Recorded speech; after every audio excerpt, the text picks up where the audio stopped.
Now, the other thing that I didn't mention about Daniel is that in these ancient customs, when a king was coronated, I've mentioned to you before, when he was installed as king, is that the slaves would be set free.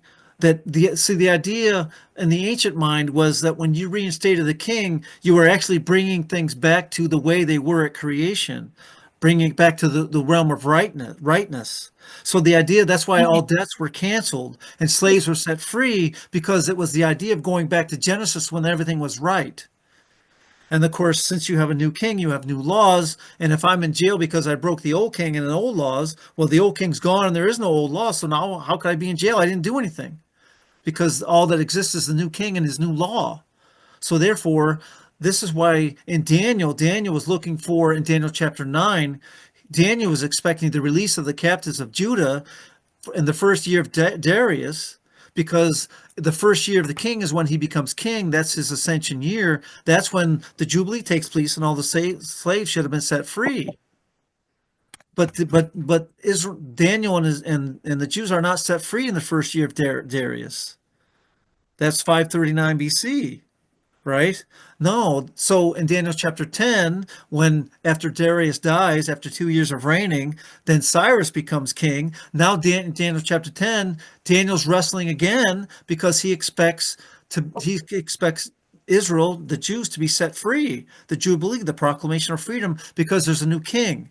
And with that new king is going to deliver them. And of course, this king was Cyrus, and Daniel knew the prophecy of Isaiah 45. He knew that Cyrus was the king that was going to conquer Babylon and set him free. So again, he's wrestling with, here he is. Notice it's the first month of the first year of Cyrus in Daniel chapter 10, that Daniel's expecting the proclamation of freedom. And he says he's wrestling for 21 days, actually 3 sevens. He's wrestling. And then it says that the Prince of Persia came to resist, right? But Michael stands up. So this idea is that Satan is trying to over cloud the mind of Cyrus so he doesn't do the will of God. And there's a battle going on over the mind of the king, Cyrus, in terms of whether he's going to let the captives go free, follow through with the prophecy and the proclamation, or whether he's not. And of course, Michael overcomes, and the children of Israel are set free with the decree of Cyrus. But so again, the whole point of Daniel chapter 10 is it's happening in the ascension year when Cyrus becomes king. Mm-hmm. That's the part that we wrestle to understand. But when you do understand it, then the whole rest of the prophecy makes absolute sense. And this is why in Daniel chapter 10 or Daniel chapter 9, in Daniel 9, of course, the fulfillment of the prophecy was what? What's the prophecy about? What does Daniel see? Well, he's given a time prophecy, the 70 weeks of Daniel. What happens at the end of the 70 weeks of Daniel 9? It's a prophecy of the Messiah confirming the covenant. Yes. And is he not coronated, exalted as king? That's right. In the midst of a pattern of 7. Literally the day.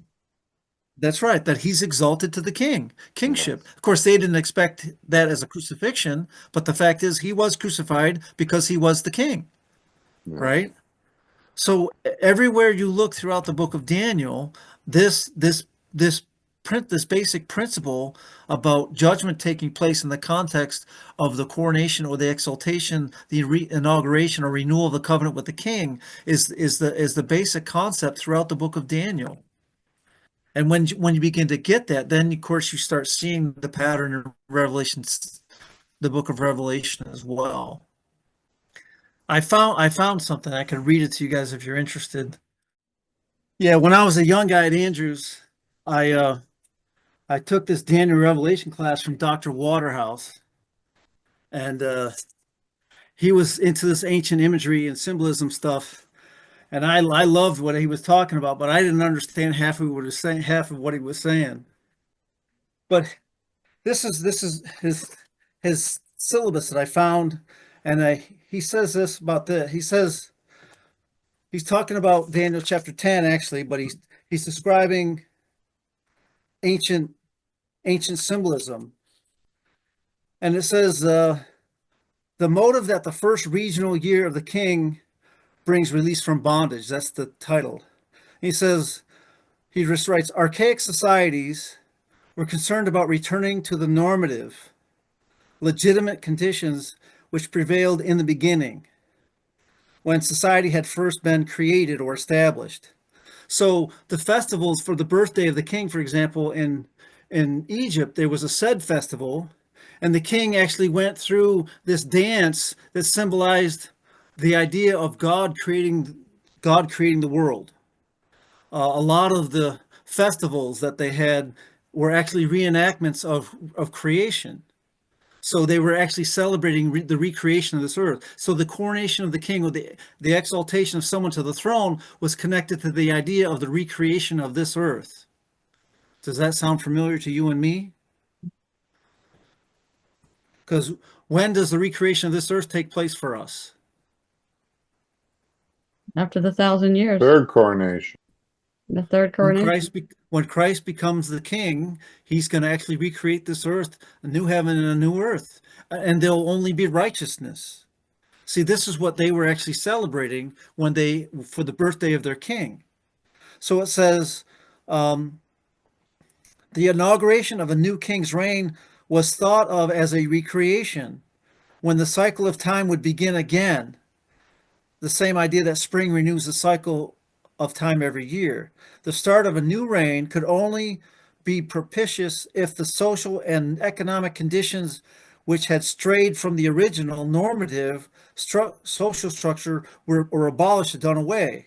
Hence, at the coronation time, there was frequently was a royal act of equity, which aimed at restoring the original pattern of righteous order or tzedek. So landed property were returned to the original owners of their heirs. There was also a release for bonded humanity. Clothing and food were distributed to the poor. The joy which came with the rebirth of time associated with the moment of coronation was sometimes further amplified after the ascension year had given way to the first full regional year of the monarch. For in ancient Mesopotamia, it was the king's first year, which was named after the sovereign himself. This gave the monarch an opportunity to place his personal imprimatur on a decree of redemptive liberty. Pastimes officially would be abolished along with the misdeeds or crimes of the defunct era. And then he gives an example about evil Merodach. And then when he becomes king, that he sets Jehoiakim, king of Israel, free from prison. It was part of his coronation that he set this other king free. So it was because it was customary for a king to grant pardon and release during his first full regional year that Daniel prayed in the first year of Darius the Mede, Daniel 9 verse 1, for release. Of course, that doesn't take place, and of course, then he goes on talking about that. So it's like I saw that. It's like Cyrus, he's hoping the same. yes. So the pattern throughout Daniel, the struggle throughout Daniel, has to do with the exaltation of the true king, and then of course this little horn wants to usurp the throne and be exalted to the place of the true king, but he's not the true king. He's a little horn. He's not the true horn. And this is the conflict that's being carried out throughout the book of Revelation as well. I was going to say, do you think that yearly process is repeated in heaven after the 1,000 years? I mean, it says that every 12, isn't it? Every 12 months talks about the Every year we go up to the Feast of Tabernacles. That's Zechariah right. 14. That's right. Ah, And that's there why it is. that's why the tree of life bears 12 fruits, right?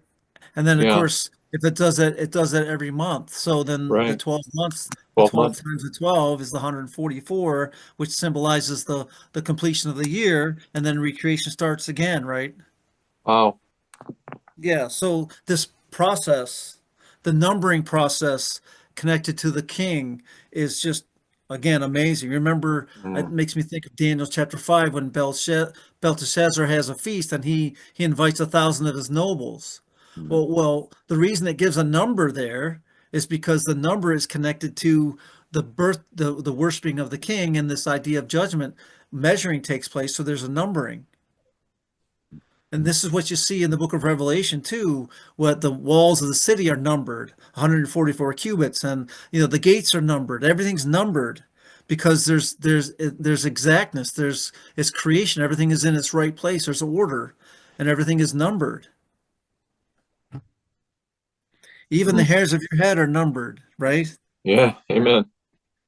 So numbering, the idea of numbering goes back to this idea of tzedek at creation, when everything is restored to its original rightness. Reckoning again. It makes you wonder, in Daniel, when King Nebuchadnezzar made, after the dream, and he made that statue that the 3 Hebrews refused to bow down, that probably was, the big celebration had to do with his. Yes. With him being king. Yes. Right. That's right. Exactly. And to bow down to the image was to bow down to Nebuchadnezzar. That's right. Because that image was an image reflection of him. Mm-hmm. Yes, exactly. So it was the birthday, to use the imagery of Joseph and Herod, it was the birthday of Nebuchadnezzar. Mm-hmm. And that's why the fiery furnace is heated 7 times hotter. Well, why is it giving a number? Because again, the number 7 is connected to fire, and it deals with, supposedly, Nebuchadnezzar is actually saying that he's a god and that his judgment is complete, the number 7. Mm-hmm. But his judgment has no effect on the three parts of the kingdom of God's kingdom, Shadrach, Meshach, and Abednego. They stand in his fire, and it can't touch them. Mm-hmm.